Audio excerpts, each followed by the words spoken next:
The Fall and the Awakening. The stillness in Lily Hartwell's hospital room was heavy, almost oppressive, like a sky about to break into a thunderstorm. Machines beat steadily, their rhythmic chorus the only sign that the little girl lying motionless in the bed was still alive. 4 weeks had passed since her fall. 4 weeks since she was found sprawled at the foot of the spiraling marble staircase inside her family's ancestral estate. Her once vibrant 10-year-old face was pale now, cheeks sunken, her chest rising and falling in shallow, uneven breaths. No one expected her to wake any time soon. The doctors, while skilled, were cautiously optimistic at best. The door to her room creaked open, and a nurse stepped in. Margaret, a senior nurse with silver-streaked hair pulled into a tight bun, had been assigned to Lily's case since the girl was admitted. Margaret had seen her share of tragedy during her decades in pediatrics, but something about this case unsettled her in ways she couldn't explain. Maybe it was the whispered rumors about the Hartwell family, their money, their connections, their secrets. Or maybe it was the lingering memory of that night. Lily's fall had been reported as an accident. At least, that's what the official report said. A misplaced step on the glossy marble. A slipper left where it shouldn't have been. But even as Margaret stood by Lily's bedside, watching the girl's fragile form beneath the white blanket, she couldn't help but feel a cold prickle crawl down her spine. There was something wrong in the silence of the house that night, something unnatural. Margaret leaned over, gently brushing a strand of Lily's golden hair back from her forehead. "Sweetheart," she whispered, "if you can hear me, we're all waiting for you. It's time to come back now." For the briefest moment, Margaret thought she saw Lily's eyelids flutter. It could have been wishful thinking, or exhaustion, but as Margaret turned to check the monitor, she froze. Lily's fingers twitched. The sudden burst of activity sent a ripple of electricity through the room. Margaret's heart pounded in her chest as she pressed the call button, summoning the doctors.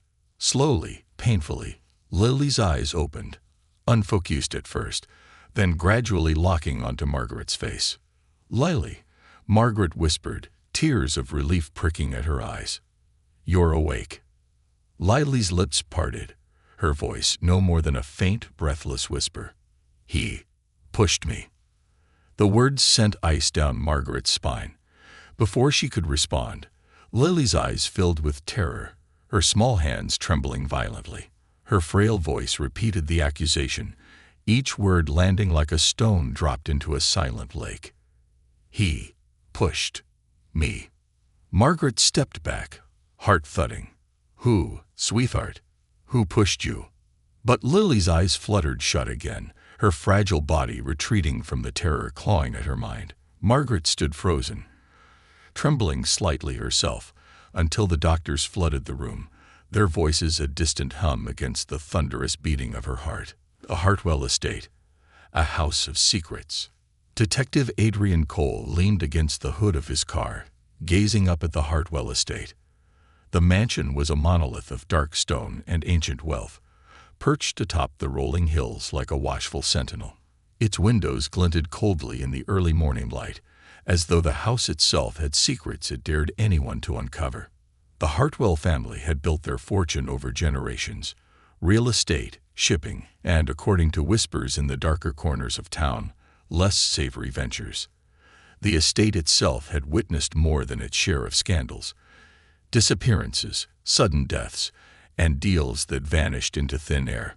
Still, money had a way of smoothing over even the most damning cracks. Adrian had been in the business long enough to know that money didn't erase guilt. It just hid it better. He had been called in after Lily's fall, mostly because the family story didn't sit right. The timeline was off, statements conflicted, and most troubling of all, Lily's parents, Theodore and Eleanor Hartwell, had vanished within days of her hospitalization. The family's lawyer claimed they were traveling in Europe, attending to urgent business matters. But Adrian had his doubts.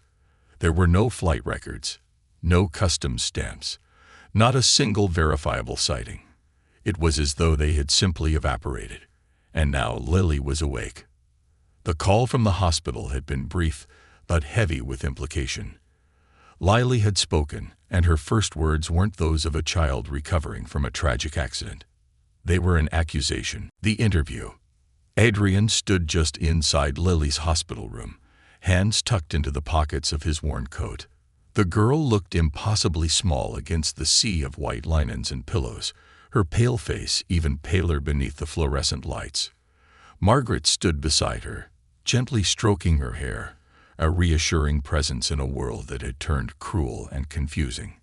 "Hi, Lily," Adrian said softly, his voice the kind of gentle calm reserved for fragile things. "I'm Detective Cole. I'm here to help." Lily turned her head slightly, her eyes wary but alert. "Are you going to find my mom and dad?" she asked, her voice cracking from disuse. Adrian's chest tightened. "I'm going to do everything I can." Lily swallowed, the simple action looking painful. "I saw him," she whispered. "At the stairs." "Who did you see?" Adrian asked, crouching so their eyes were level. "My uncle," she said. "Uncle Bennett." Adrian's brows knitted together. Bennett Hartwell, the younger brother of Theodore Hartwell, was no stranger to Adrian's files. A man with a polished smile and a sinister reputation, Bennett had been quietly investigated for years. Embezzlement, extortion, ties to organized crime, but nothing ever stuck. Until now. "Can you tell me what happened?" Adrian's voice was careful, his tone slow and deliberate. Lily's small hands twisted the blanket, her fingers curling into the fabric. "I was going upstairs to find my mom," she said. "There was arguing. Loud, angry. I heard my dad yelling. When I got to the top of the stairs, I saw Uncle Bennett. He was coming out of the study." Her breathing quickened, and Margaret gently rubbed her shoulder. "Go on," Adrian encouraged. "He saw me," Lily said, her voice cracking again. "His face, he was so mad. He said, 'You shouldn't have seen that.' And then," tears welled in her eyes, "he pushed me." The silence that followed was heavy, broken only by the soft beep of the heart monitor. Adrian's jaw tightened. This was no accident. It was a message. But to who? "Lily," Adrian said gently, "do you remember what they were arguing about?" Lily shook her head. "No, but my mom was crying. She kept saying something about papers. And then my dad said, 'He's not getting away with it.'" Adrian's stomach churned. Papers. Arguments. A missing family. And a girl who was supposed to die at the bottom of a staircase. The pieces were beginning to form a very ugly picture. "Do you know where your parents are now?" Adrian asked softly. Lily shook her head, tears sliding down her cheeks. "I just want to find them." Adrian rose slowly, placing a reassuring hand on the foot of her bed. "I'm going to do everything I can to bring them home, Lily. And I promise you, I'm going to make sure Uncle Bennett never hurts you again."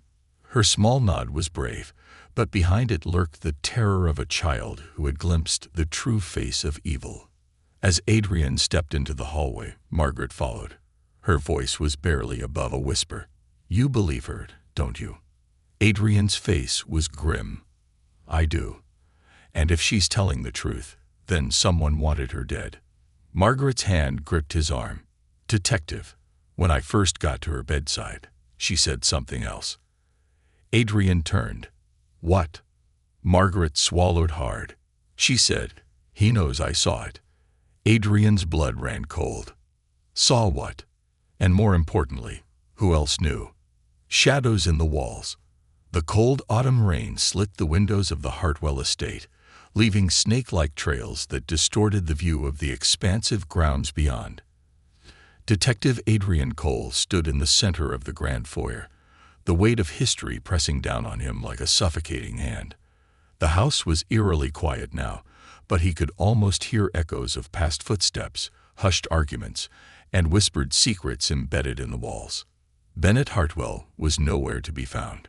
The family's younger son, the charming and always impeccably dressed philanthropist, had been unavailable for comment since Lily's accident.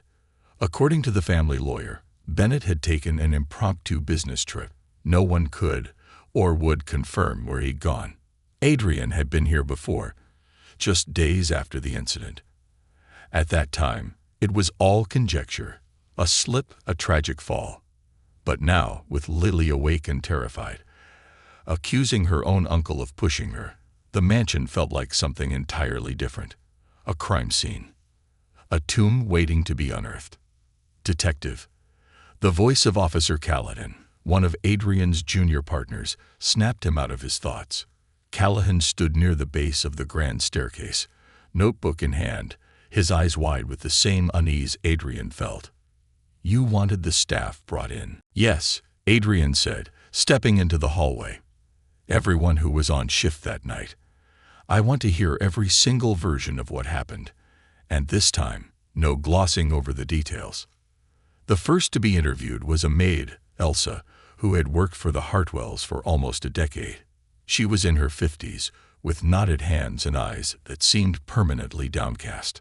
"I was in the West Wing that night," she said, her voice barely above a whisper. "I didn't see Miss Lily fall. But I heard things." Adrian leaned forward. "What kinds of things?" She wrung her hands together, the skin pale and stretched thin over trembling bones. Raised voices, not just arguing, screaming. Mr. Theodore and Mr. Bennett, they were in the study. And what were they arguing about? She hesitated, eyes darting towards the windows, as though the rain itself might hear her confession. "Money, I think." Mr. Bennett was shouting about documents, papers he needed. He kept saying things like, "You don't have a choice anymore."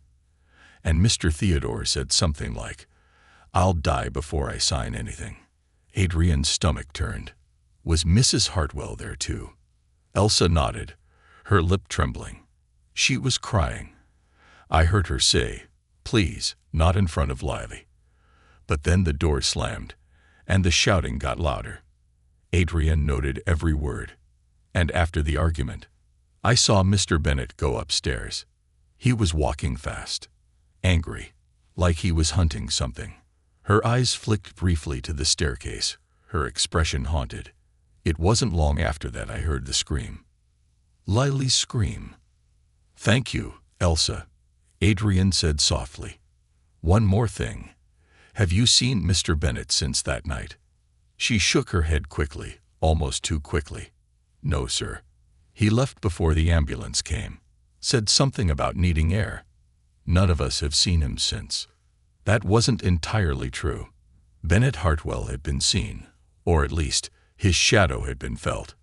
The missing parents, the disappearance of Theodore and Eleanor Hartwell, had been treated with all the hush-money subtlety the family was known for. No missing persons report had been filed. No public announcement. Even the private investigator hired on the family's behalf had been quietly dismissed a week later. Adrian had tracked their financial footprint, but it was like following ghosts. Their credit cards went unused after the night Lily fell. Their phones stopped transmitting pings by sunrise the next day. Even the luxury car they'd left in the driveway, a sleek black Bentley, had been wiped clean and parked 2 blocks away, engine cold. It was almost as if someone wanted it to look like they'd run, only they hadn't. Adrian was certain of that now. That left one question. If they hadn't left on their own, where the hell were they? A house built on fear. As Adrian climbed the grand staircase, he noted the restoration work already underway. The Hartwells had spared no expense in repairing the cracked marble, but the house couldn't be polished clean of its secrets. He ran his hand along the smooth banister, imagining small hands gripping it in terror as they were shoved violently forward. He reached the second-floor landing, following Lily's likely path. Her bedroom door stood ajar, a gaping mouth into the darkness. He stepped inside. The room was surprisingly modest for a family of such wealth. Pale lavender walls, a canopy bed with gauzy curtains, shelves lined with books and stuffed animals. But beneath the innocence, Adrian felt a dissonance, a wrongness, as if the room itself had been holding its breath since that night. He methodically searched the room, opening drawers, checking behind picture frames. Most of it was what you'd expect for a 10-year-old girl. Hair ties, glitter pens, a pink diary tucked under the mattress, the last entry written just a day before her fall. Adrian flipped through the diary, the handwriting gradually growing more uneven, more distressed. Lily wrote about overhearing her parents fighting with Bennett, about finding a folder in her father's study with numbers that didn't make sense, about the way Bennett smiled at her the last time they were alone. A smile that felt wrong, predatory, something far too cold for family. On the last page, a single sentence was scrawled in jagged, frantic script. "If I disappear, Uncle Bennett did it." The detective's grip tightened around the book. Secret doors and hidden rooms. The Hartwell estate was old, built in the early 1900s, expanded and renovated dozens of times over the years. Its architecture was a patchwork quilt of eras and influences, which meant there were secrets woven into the very bones of the house. Adrian suspected there were places in the mansion even longtime staff didn't know existed. He started in the library, a cavernous room lined with dark oak shelves, velvet drapes muffling the sound of rain against the windows. A fireplace stood cold at the far end, a gilded portrait of the first Hartwell patriarch hanging above it. The man's eyes seemed to follow Adrian as he moved. He tapped along the wall panels, listening for the telltale hollow sound. It didn't take long. Behind a section of bookshelves, the wood sounded different. He ran his fingers along the seams, feeling for the mechanism. A small, unobtrusive knot in the wood gave under pressure, and with a soft click, the shelf swung outward, revealing a narrow passageway. It was pitch black inside, the air stale and cold. Adrian drew his flashlight, the beam cutting through the darkness to reveal a narrow staircase spiraling down. The walls were raw stone, and the steps were uneven, their edges worn from years of use. At the bottom was a small, windowless room. The walls were lined with shelves holding old ledgers, files, and boxes marked with the Hartwell name. In the center of the room stood a heavy wooden chair, the kind used in boardrooms. Its leather seat was cracked, and one armrest bore deep, splintering grooves, as if someone had gripped it in agony. Adrian's flashlight swept the room, illuminating a folded piece of paper on the chair's seat. It was addressed to Lily. ***, my darling girl. If you ever find this, I'm so sorry we didn't tell you sooner.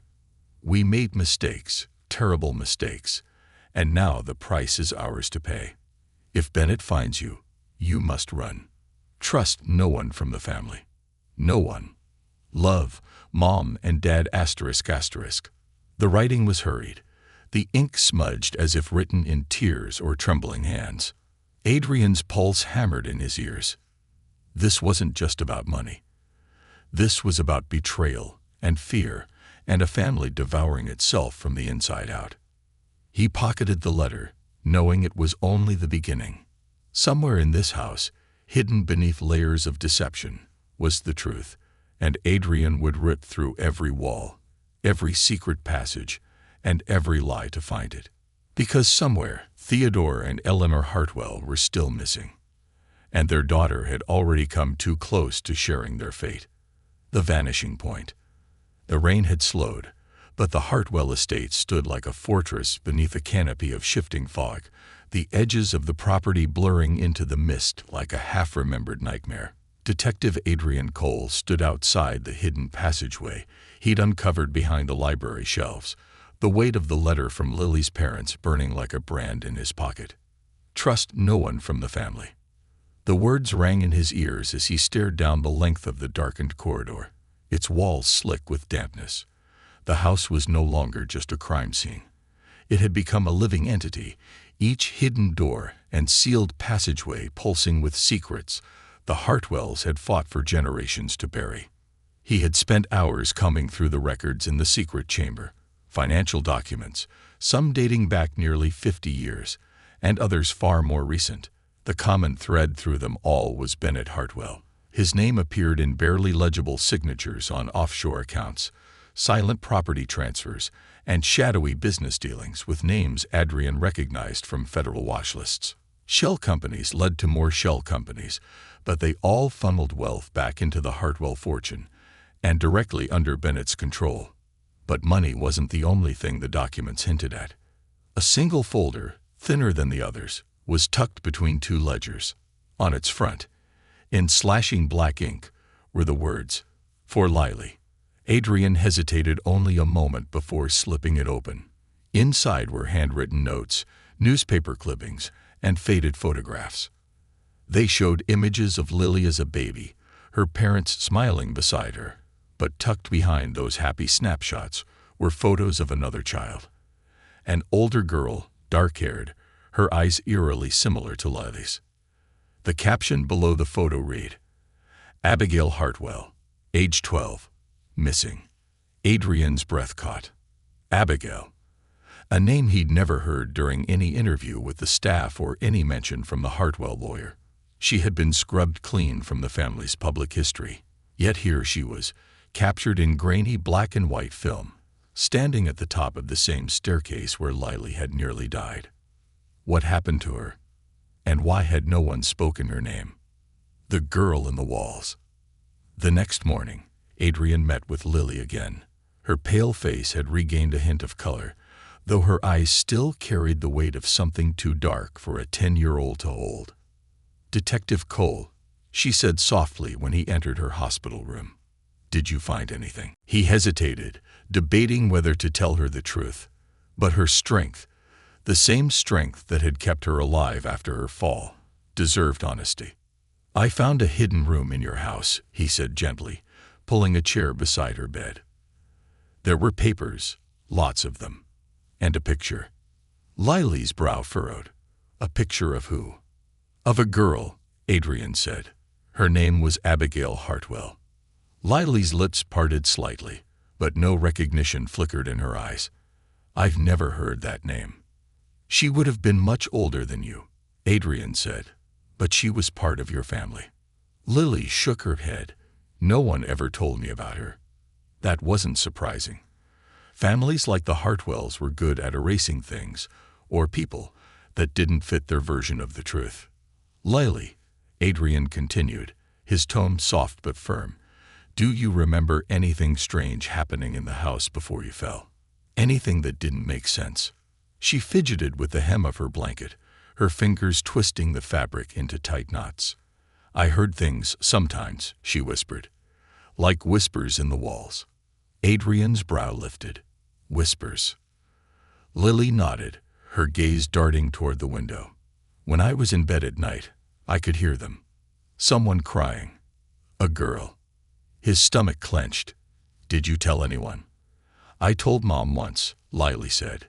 "She told me it was just the house settling. That big houses make noises." Her lip quivered. "But I know what I heard. It was a girl crying." Adrian placed a reassuring hand on hers. "I believe you." Lily's eyes welled with tears. Do you think it was her? Abigail?" "I think it's possible," Adrian said, though he didn't know how much of the truth Lily was ready to hear. "But what's important now is keeping you safe and finding your parents." The girl nodded, her resolve returning. "Please find them." "I will," Adrian promised. The secret beneath the garden. The next clue came from the unlikeliest source, a gardener named Thomas, who had worked the Hartwell grounds for 30 years. His hands were gnarled from years of pruning, his face weathered from the sun, but his mind was still sharp. "I told the old man to seal it off years ago," Thomas said as Adrian stood with him on the back terrace, overlooking the vast estate grounds. "But Theodore, he wouldn't hear of it." "Seal what off?" Adrian asked. "The old root cellar," Thomas said, gesturing toward a section of the garden near the hedge maze. "It's been there since before my time. But things went bad down there." "What kind of things?" Thomas sighed, rubbing his knuckles. "The Hartwells, they've always been a cursed bunch. When Abigail went missing, the search dogs kept circling that cellar. But they never found nothing. After that, No one went down there. Not even the staff. They say the place remembers. Adrian didn't believe in ghost stories, but he believed in evidence. He made his way across the damp lawn, his shoes sinking slightly into the soft earth. The entrance to the root cellar was overgrown, hidden beneath creeping ivy and thick brambles. He drew a small pocket knife and carefully cut through the tangled vines until the rusted door came into view. It was padlocked, but the rust had weakened the metal. A few strong kicks broke it loose, and the door creaked open with a mournful wail. The air inside was thick with the smell of damp earth, rot, and something metallic, something Adrian's gut told him was blood. His flashlight pierced the darkness, illuminating stone walls streaked with moisture. And then, in the corner, he saw it. A small wooden bed, its frame splintered and weathered, a tattered blanket still draped across it. Beside the bed, a child's doll, its porcelain face cracked, one eye missing. But it was what was scrawled across the walls that made Adrian's blood run cold. He said, "I will disappear. No one will hear me. Theyre. All liars." The handwriting was small, frantic, written by a desperate hand. It didn't take much to guess who had written it. Abigail. Adrian stepped closer, careful not to disturb the scene. There were no remains, but there was something far worse. The unmistakable weight of fear imprinted into every inch of the space. Abigail had been here, trapped, forgotten. "Jesus," he muttered. Then he saw it, scratched into the floorboards with a sharpened rock. One final message. "Bennett knows." The hunt for Bennett. With each new piece of the puzzle, the picture darkened. Bennett Hartwell wasn't just a manipulative financier skimming from his family's fortune. He was something far worse. A predator, one who had already disposed of one niece and now had his sights set on another. Adrian returned to the hospital that night, finding Lily curled up in bed, her hand clutching a stuffed rabbit worn smooth from years of comfort. The sight broke him. "Lily," he said softly, "I need to ask you something very important." She blinked sleepily but nodded. "Did your uncle ever tell you not to tell anyone something?" Lily's lower lip trembled. He said if I told anyone about the papers I found, my mom and dad would disappear." Adrian swallowed hard. "It's not your fault, Lily. None of this is." Tears welled in her eyes. "I just want my parents back." Adrian knelt beside her bed. "I'm going to find them. I promise." And in that moment, Adrian knew the hunt for Bennett Hartwell wasn't just a case anymore. It was a race to find Lily's parents, to uncover the truth about Abigail, and to stop a man who had already destroyed too many lives. And if Bennett thought he could bury the past forever, Adrian was determined to show him the truth always had a way of clawing its way back into the light. Beneath the surface, the Hartwell estate was silent when Detective Adrian Cole returned the following morning. The sky above layered in slate-gray clouds, pressing low over the house as if the heavens themselves sought to smother the secrets buried beneath its roof. The rain had stopped, but the air was damp and heavy with the weight of everything left unsaid. Bennett Hartwell was still missing. Theodore and Eleanor Hartwell were still missing, and every answer Adrian uncovered seemed to open a new, darker question. The door creaked open as Adrian stepped inside, his footsteps echoing faintly against the marble floors.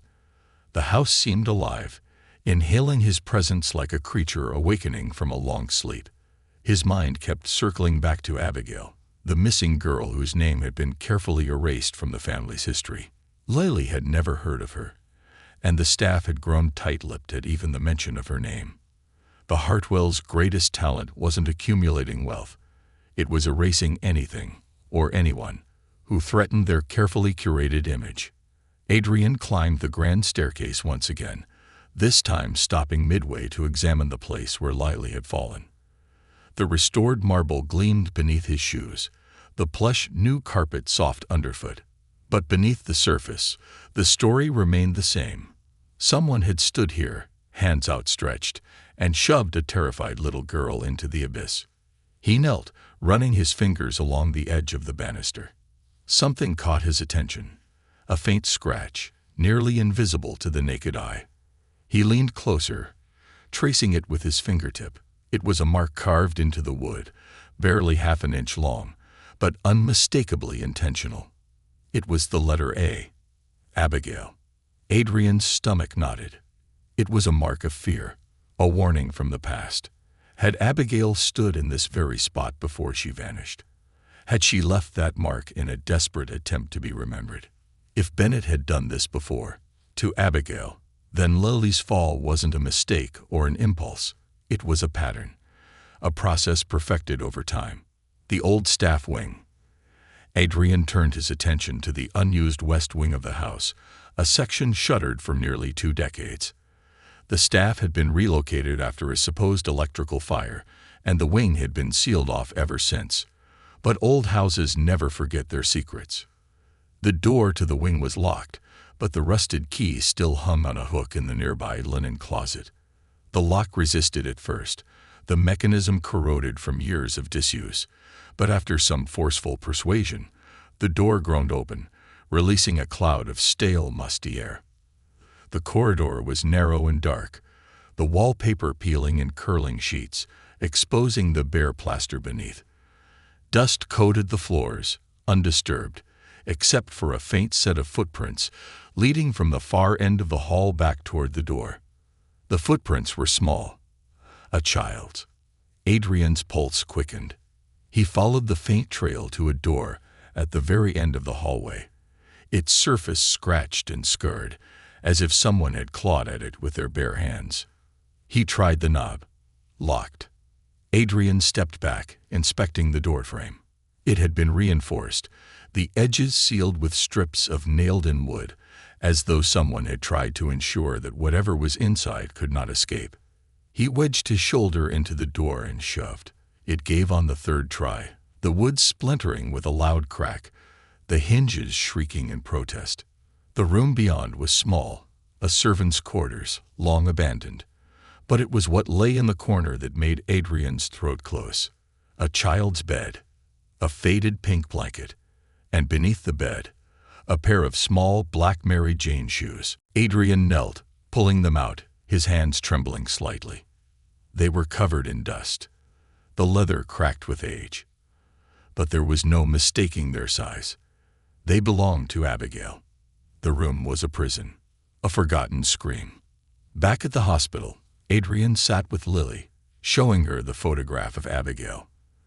The girl stared at it for a long moment, her brow furrowed, her small fingers tracing the edges.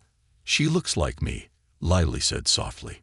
"She does," Adrian agreed. "Do you remember ever hearing anyone talk about her?" Lily shook her head, then hesitated. "There was one time," she said. "I was really little, maybe 5. I was playing in the library, and I found a doll behind one of the bookshelves. It was old, with a cracked face and a missing eye." Adrian's heart skipped. The doll from the root cellar. "What did you do with it?" he asked. "I showed it to my mom," Lily said. "She got really scared and took it away. I never saw it again. But later that night, I heard her and Dad talking in their room. My mom was crying, and my dad said, 'We can't bury her twice.'" Adrian's breath caught. Bury her twice. The Hartwells hadn't just erased Abigail from the family tree. They had buried her, physically or metaphorically, long before Lily was born. A message from the past. That night, Adrian returned to the estate, this time with a warrant and a full forensics team. The search warrant covered the sealed west wing, the root cellar, and the hidden room behind the library. It didn't take long for them to uncover more scratches, tiny carvings in the walls, beneath the windows, on the underside of tables, all the same letter, A. They found more in the basement, behind the furnace, along the doorframe of a long-forgotten pantry. It was as if Abigail had spent her final days carving her name into the bones of the house, desperate not to disappear entirely. But there was no sign of her body, only her fear. A call from the dark. At 3:12 a.m., Adrian's phone rang. He was at his desk, poring over the files they'd recovered when the shrill ringtone shattered the silence. "Detective Cole," he answered. "Detective," a breathless voice whispered. It was a woman, older. The voice shook as though the caller was barely holding herself together. "You need to find them." "Who is this?" Adrian asked, standing. "You need to find Theodore and Eleanor," the woman continued. "Before he does." "Who?" Adrian demanded. "Before who does?" The line crackled, the woman's breathing growing ragged. "Bennett. He won't let them live. Not after what they found." "What did they find?" Adrian asked. But the line went dead. The truth in the walls. The voice haunted Adrian as he drove back to the estate. Who was the caller? And how had she gotten his number? As dawn broke, Adrian stood again in the grand foyer, listening. The house was awake now, breathing. He followed the echoes down into the basement. The team had already scoured the area the day before, but Adrian felt drawn to the root cellar once again. There was something they had missed, something Abigail wanted him to find. His flashlight illuminated the damp stone walls, each inch scoured by time and fear. Then, in the far corner, beneath a pile of discarded bricks, he saw it. A rusted metal trapdoor, almost entirely hidden beneath layers of debris. It took nearly half an hour to clear the stones. The trapdoor was locked, but the ancient latch gave way under the prying force of a crowbar. It swung open with a groan, revealing a narrow shaft descending into darkness. Adrian climbed down. The tunnel was ancient, the walls of packed earth and stone. The air was thick, and the further he went, the colder it became. He followed the passage until it opened into a small chamber. And there, bound but alive, were Theodore and Eleanor Hartwell. They were thin, disheveled, eyes sunken with fear and exhaustion, but alive. Adrian's flashlight trembled in his hand. "My God," he whispered, "we found you." Theodore's cracked lips parted in a weak, trembling whisper. "Lily, is she?" "She's safe," Adrian promised. "We have her." Eleanor began to sob, her head dropping in relief. "Who did this?" Adrian asked. But he already knew the answer. "Bennett," Theodore whispered. "He's not done." Adrian called for backup, his heart pounding. They had found the missing parents. But Bennett Hartwell was still out there. And if history had taught Adrian anything, it was that Bennett didn't leave loose ends. The silence between heartbeats. Theodore Hartwell's hands trembled as Adrian helped him into the back of the ambulance. His wrists were bruised from the tight restraints that had held him captive beneath his own home. Eleanor, frail and pale, clung to her husband's arm, her thin fingers still stained with dirt from clawing at the stone walls of their underground prison. They were both weak from malnutrition, but they were alive. Barely. "Lily," Eleanor whispered as paramedics checked her vitals. "She's safe. She's safe," Adrian assured her, voice firm even as his mind raced. "She's at the hospital, under protective watch. No one's going to hurt her." Tears welled in Eleanor's eyes, but it was Theodore who spoke next, his voice hoarse, the words like broken glass scraping out of his throat. "You have to find Bennett," Theodore rasped. "This isn't over." Adrian's jaw clenched. He had suspected that much. Every step forward in this case had felt like treading into quicksand. For every piece of truth he uncovered, more shadows emerged to swallow it whole. "Tell me everything," Adrian said, stepping aside so the paramedics could work. "We have enough to go after him, but I need to know what you found before he took you." Theodore swallowed hard, his throat dry and cracked. "The papers. In the study." His breath hitched. "We found documents. Offshore accounts, trust transfers, properties under fake names. At first, we thought it was just financial fraud." Eleanor gripped his arm tightly. "It wasn't," she whispered. Adrian leaned closer. "What was it?" Theodore's eyes locked onto Adrian's, haunted and filled with the heavy weight of something far worse than greed. It was a ledger, a record of names, payments, silence bought and enforced, a blackmail list. Adrian asked. Theodore shook his head, eyes dark with memory. No, worse, it was a ledger of disappearances, names of people who stood in Bennett's way, family members, staff, business rivals, and, his voice cracked, the weight of the words too heavy to carry. Abigail. Abigail's truth. Adrian's heart pounded. What happened to Abigail? He asked, the question that had lingered like poison in the back of his mind. Eleanor's face crumpled, her sob cutting through the cold morning air. She knew, Eleanor whispered. She found something. A letter or, I don't even know what. She was only 12, but she pieced it together. She confronted Bennett. Adrian could picture it. A brave, too curious girl, standing in her uncle's shadow, unaware she was stepping off a cliff she'd never see the bottom of. We heard her scream, Theodore said. By the time we got there, Bennett was standing at the top of the stairs, the same staircase where Lily had fallen. He told us she slipped. Theodore's hands clenched into trembling fists. But her body was gone. He said the staff took her to the hospital, but we never saw her again. No reports, no funeral, nothing. She disappeared, Eleanor said, her voice a broken whisper. And so did any record she existed. Adrian's pulse raced. You knew he did something to her. We knew, Theodore said, shame twisting his expression. But we were cowards. We thought if we stayed quiet, if we played along, we could keep Lily safe. Eleanor's lip quivered. We were wrong. The safe room. Adrian left the ambulance only when Theodore and Eleanor were stable, hands in the care of paramedics, hearts burdened with guilt they would never shed. Rain misted the air, thin and cold, as he stood once more at the mouth of the Hartwell estate. He had enough to arrest Bennett now. Attempted murder, false imprisonment, fraud, conspiracy. But Bennett had vanished like smoke, slipping through cracks Adrian hadn't yet seen. Inside, the house had never felt more hostile. Adrian moved quickly, retracing the route to the hidden study where he'd first found Abigail's photograph and the warning scrawled in Lily's diary. This time, he went deeper, looking for a safe room or a hidden compartment where Theodore could have hidden the ledger. The desk, centuries old and ornate, was too heavy to move, but Adrian noticed something odd about its corner panels. One section didn't fit flush with the others.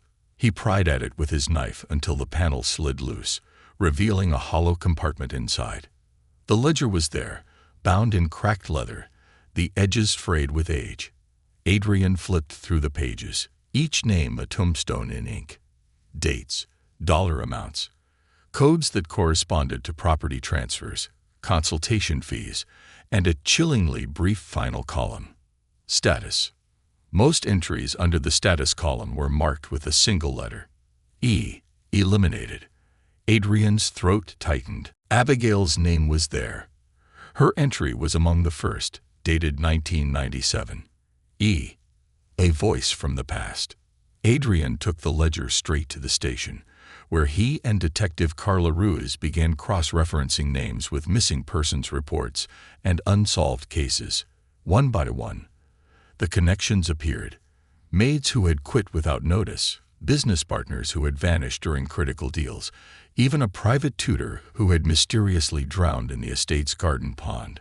This isn't just financial crime, Carla said, her voice barely above a whisper. This is a goddamn hit list. Adrian's phone buzzed. Unknown number. He answered. Cole.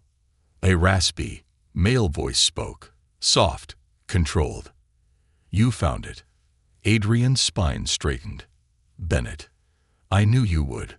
There was no panic in Bennett's voice, only amusement, low and cold. You're thorough. I respect that. Where are you? Adrian demanded. A soft chuckle. Closer than you think. The line went dead. Adrian stood so abruptly his chair scraped against the floor. Carla looked up. "What?" "He's still watching," Adrian said. "He's been ahead of us the whole time." The visitor. That night, Adrian returned to the hospital where Lily was being held under protective custody.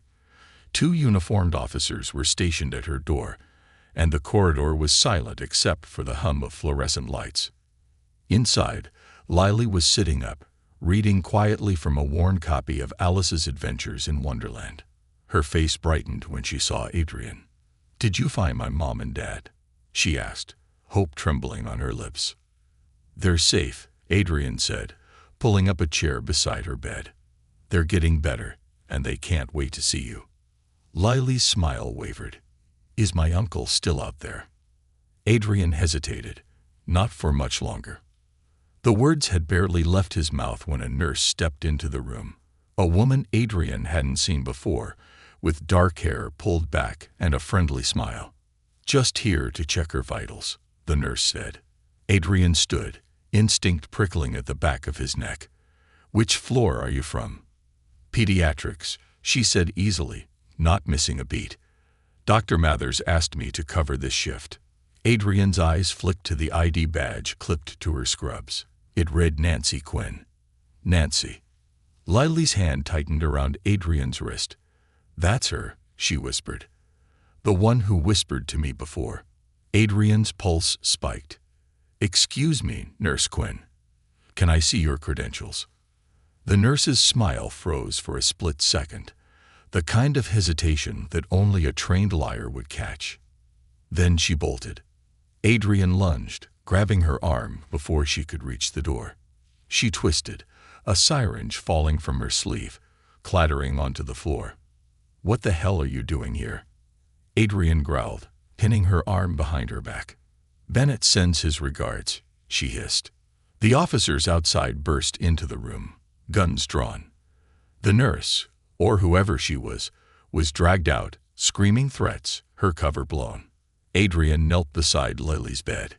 "You're safe," he promised her again. "He won't touch you." But even as he said the words, Adrian knew Bennett was playing a different game. One with pieces no one had fully uncovered. Because Bennett wasn't just cleaning up after his crimes. He was preparing for something else. The final message. Back at the station, Adrian confronted the nurse, a woman with no official employment record, no traceable license.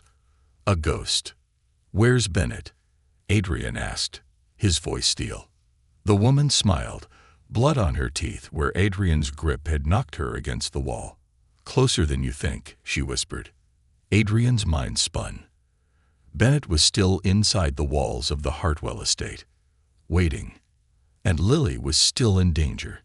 The final door. The cold wind sliced through the night air as Detective Adrian Cole stood once again at the base of the Hartwell estate's grand staircase. The house was silent, the kind of silence that comes after a confession, but before a punishment. Every shadow felt sharper, every creak louder. The house was awake now, and it knew this was the end. The phony nurse, Bennett's planted operative, had cracked after 6 hours in the interrogation room. Not fully, but enough to confirm what Adrian already suspected. Bennett Hartwell had never left. While investigators had combed the estate, searching for evidence and bodies, Bennett had been inside the walls, slipping through secret passages built into the foundation a century earlier. He had watched them from behind the paneling, listening, plotting. But the most chilling detail the nurse had revealed was this. Bennett wasn't just hiding. He was waiting. Waiting for Lily. Waiting for his unfinished business. The lost hallway. Adrian wasn't alone this time. Officer Callahan stood by the front entrance, and Detective Carla Ruiz moved quietly along the west wing, her flashlight cutting a thin beam through the darkness. They had the place sealed off, with officers at every entry point, but Adrian knew better than to trust doors and windows in a house like this. The walls had their own exits. "Anything?" Carla's voice crackled over the radio. "Not yet," Adrian whispered back, his voice low as if the house itself could hear. He moved toward the west wing. the abandoned corridor where Abigail's shoes had been found. But tonight, something felt different. The house felt smaller somehow, as though it was closing in, reshaping itself to fit its secrets. He ran his hand along the wall, feeling for seams, faint cracks, anything out of place.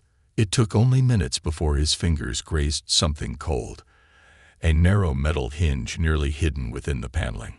A door. Adrian pressed his ear to the wood. Faint, rhythmic breathing echoed from the other side. Bennett. The forgotten room. Adrian slid the hidden door open inch by inch, careful not to make a sound. The passageway beyond was narrow, carved directly into the stone foundation of the house. It led downward, twisting beneath the walls like a burrow. The air was damp, scented with earth, mildew, and something metallic. Blood, perhaps. The passage opened into a low square room, no larger than a prison cell, and at its center, seated in an antique armchair, was Bennett Hartwell. His hair, always immaculately slicked back in public, hung loose and greasy around his face. His tailored suits had been abandoned for a simple dark shirt and slacks, and his hands rested calmly on the armrests. A single candle flickered on a crate beside him, casting long shadows that seemed to breathe along the walls. "You're late," Bennett said without looking up. Adrian kept his gun raised. "It's over." Bennett chuckled, a sound as cold and hollow as the space around them. "You think so?" "You're out of places to hide," Adrian said, stepping fully into the room. "Your accounts are exposed. Your family knows what you are. Theodore and Eleanor are alive. And Lily, she's safe." The smile on Bennett's face twitched, just slightly, at the mention of Lily's name. "Safe," he repeated softly. "Do you really believe that?" Adrian stepped closer. "She'll never see you again." Bennett's fingers curled into the armrest, the only crack in his composure. "She's just like her," Bennett whispered. "Like who?" Bennett's eyes flicked up, locking onto Adrian's. "Abigail." The name hung in the air like a curse. The mirror between sisters. Adrian's pulse quickened. What happened to her? Bennett leaned back, exhaling slowly. "She wouldn't listen," he said softly. "She thought she could change things. She thought the rules didn't apply to her." "What rules?" "The family rules," Bennett said. "The Hartwell name wasn't built on good intentions. It was built on obedience. We made deals, we bought silence. It's the way it's always been. But Abigail, she thought she was special. She was a child," Adrian said, voice tightening with anger. "She was your niece." Bennett's smile returned, crueler this time. "And Lily is just like her. Too curious. Too brave. It would have been easier if she'd just fallen and stayed down." Adrian's knuckles whitened on the grip of his gun. "What did you do to Abigail?" Bennett's head tilted slightly, eyes narrowing. "I gave her a choice," he said. "Disappear quietly, or disappear forever." Adrian's stomach twisted. "Where is she?" The smile flickered, just briefly. "Somewhere quiet." It wasn't an answer, but it was enough. The ritual of control. Adrian took a step closer, the room tightening around him. "Why did you take Theodore and Eleanor?" "They were weak," Bennett said simply. "They were going to break the rules, expose the family's finances, the ledgers, the deals, everything our father built. And for what? So Lily could have a clean inheritance." Adrian's voice darkened. "So you locked them in a hole." Bennett's shoulders lifted in a slow shrug. "Better than a grave." "And Lily?" Bennett's smile returned. "She's the last Hartwell that matters. When her parents die, and they will, the estate will pass to her, and I will be her only living guardian." Adrian's hand tightened on his gun. "You really thought you could raise her after all this?" Bennett's smile stretched wider. "Children forget. Given enough time, they always forget." "No," Adrian said softly. "Not this time." Bennett's expression shifted, the faintest glimmer of uncertainty flickering behind his eyes. But it was gone almost immediately. swallowed by the cold, unshakable confidence of a man who had always gotten away with everything. "You can't prove half of what you think you know," Bennett said. "And even if you could, there's always someone willing to make the right evidence disappear." "Not anymore," Adrian said. "We found the ledger, the offshore accounts, the shell companies. It's over." Bennett's face remained still, but his fingers curled tighter into the chair, nails biting into the old leather. "You can't erase this," Adrian said. "You can't erase her."